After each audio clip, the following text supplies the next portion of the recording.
Hello बच्चों, इस video में हम पढ़ेंगे चैप्टर सीखो। उससे पहले हम कुछ एक्टिविटी करते हैं।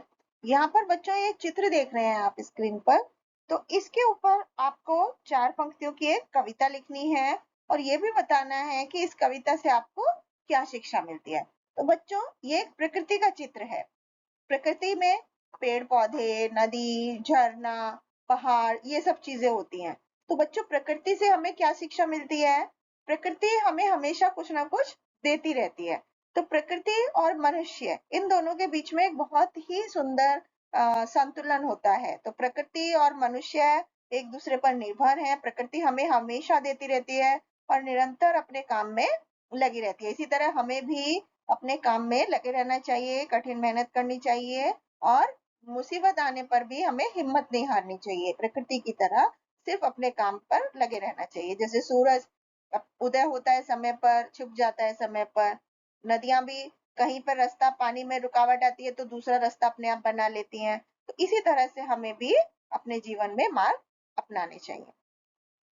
क्या सीखेंगे, क्या जानेंगे? तो बच्चों, इस पाठ का उद्देश्य है प्राकृतिक चीजों से हमें अवगत कराना, यानी हमें जानकार बनाना और प्रकृति में होने वाले परिवर्तन को समझाना। और नैतिक मूल्य जो हमें सीखने को मिलता है कि हमारे अंदर प्रकृति प्रेम की भावना विकसित करना और सभी चीजों का महत्व समझना। तो अब हम इस पाठ का परिचय पढ़ते हैं। बच्चों, प्रकृति की चीजों से हम कुछ कुछ सीख सकते हैं, बहुत कुछ सीख सकते हैं। फूल हमें हंसना सिखाते हैं, भौरे गुनगुनाना सिखाते हैं और दीपक से हम क्या सीखते हैं कि हमें जलकर भी प्रकाश देना। इस कविता में जानते हैं कि हमें किन किन चीजों से क्या क्या सीखना चाहिए। तो आइए पढ़ते हैं। सरिता से सीखो बहना तुम अपना मार्ग बनाना, और हवा से सीखो नभ में ऊपर उठकर छा जाना। सरिता मतलब होता है नदी।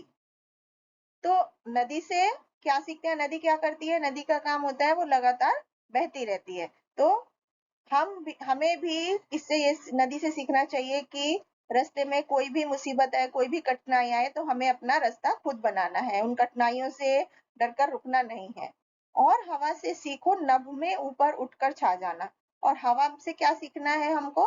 कि नभ यानी कि आसमान से भी ऊपर उठ करके छा जाना, यानी कि हमें लगातार अपने काम में खुशी से लहलाते रहना चाहिए। बादलों से सीखो औरों की जग में प्यास बुझाना।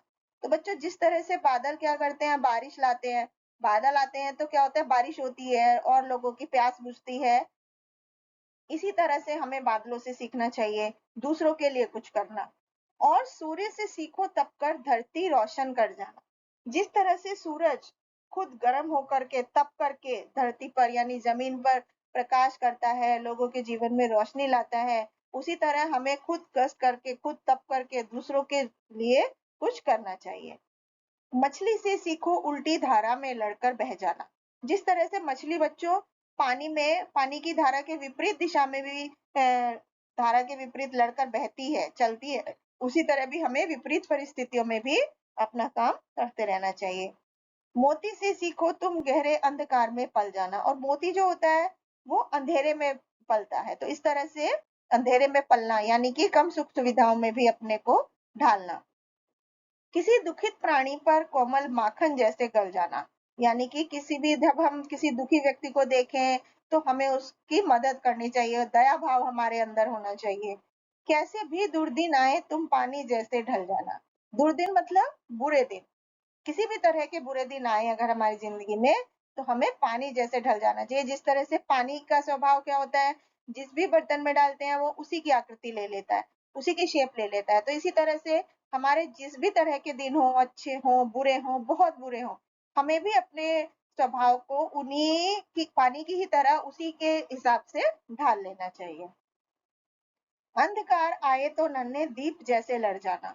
यदि हमारे जीवन में कोई अंधेरा आए, जिस तरह से बच्चों दीपक यानी कि दिया जो होता है वो जल करके कितना भी अंधेरा है तो अंधेरे को मिटा देता है और खुद प्रकाश सारे में फैला देता है, उसी तरह से हमें भी अपनी मेहनत से अपने जीवन में आए हुए अंधेरे को मिटा देना है। अत्याचार अनीति जहां हो पर्वत जैसे डट जाना। और जहां पर कहीं आप अत्याचार देखें, सही बात नहीं हो रही है, गलत बात हो रही है, तो वहां पर जिस तरह से पर्वत अपनी जगह पर डटे रहता है, उसी तरह हमें भी सही बात पर डटे रहना चाहिए, सही बात का साथ देना चाहिए। तो बच्चों, क्षमा का वास्तविक स्वरूप है भूल जाना और द्वेष को दूर करना। तो जीवन में आगे बढ़ने के लिए बच्चों हर एक चीज के बीच एक संतुलन की जरूरत होती है। प्रकृति और मनुष्य के बीच में भी एक बहुत ही गहरा रिश्ता होता है। प्रकृति के बिना मनुष्य का जीवन कुछ भी नहीं, क्योंकि जो मनुष्य की जरूरतें हैं उन्हें प्रकृति ही सिर्फ पूरा कर सकती है। कहते हैं कि प्रकृति इस दुनिया की सबसे बड़ी अध्यापिका होती है, यानी टीचर होती है। औरों के हित पेड़ों जैसे मीठे मीठे फल जाना, यानी औरों की भलाई के लिए जिस तरह से पेड़ क्या करते हैं, कभी अपना फल नहीं खाते हैं, दूसरों को फल देते रहते हैं। इसलिए अपनी मेहनत से दूसरों के लिए भला करना। मरकर भी तुम कीर्ति गगन पर अपनी लाली मल जाना, और इतने महान काम करना, इतना अपना यश पूरे में फैला देना कि मरने के बाद भी लोग तुम्हें याद करें। तो बच्चों, ये कविता घनश्याम कुमार देवांश ने लिखी है, और इससे हमें क्या नैतिक शिक्षा और मूल्य सीखने को मिला कि कठिन से कठिन परिस्थिति में भी हार नहीं माननी चाहिए, और उसका डटकर सामना करने के लिए हमें हमेशा तैयार रहना चाहिए। Thank you.